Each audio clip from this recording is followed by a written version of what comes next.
දැන් මේ මං අහන අන්තිම ප්‍රශ්න තුන. මේ ප්‍රශ්න තුනට උත්තර දෙනවා බලන්න. දන්න කෙනෙක් නැගිටලා. හරි. පළවෙනි ප්‍රශ්නේ. මේ ලෝකෙ මැව්වේ කවුද? දෙයියෝ. බොහොම හොඳයි. දෙමින්ද පුතා බොහොම හොඳයි. දෙන්නම් පුතේ. හරි. දෙවෙනි ප්‍රශ්නේ. අයිසැක් නිව්ටන්ගේ ඔළුවට ඇපල් ගෙඩිය වැටුනහම ඔහු කිව්වේ මොකක්ද? උතු අම්මා.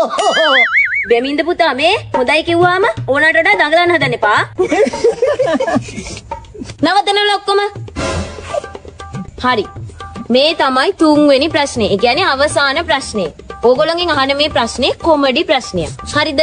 ඔන්න අම්මෙකුයි තාත්තෙකුයි ඉන්නවා. ඒ අම්මටයි තාත්තටයි ළමයි 29ක් ඉන්නවා. දැන් 30 වෙනි ළමයා හම්බෙන්න ඉස්පිරිතාලේ ඉන්නේ. එතකොට ඒ අම්මා ඒ තාත්තට පොඩි රහසක් ඉන්නවා. මොකක්ද ඒ රහස?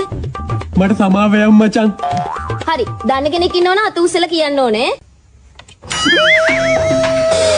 තෝකෙන් ආයිමට ඇන්නොත් ඔගේ ඔක කඩලා මං කපලා විසික් කරලා දාන්න. පාරෙන් ඉවතට යයි දෝ මම නම් අහකට විසිරෙයි දෝ දැන් හදවත පුපුරයි තරහින් සෙනෙහස පතු ඇගෙන් උණුහුම නොලැබෙයි දෝ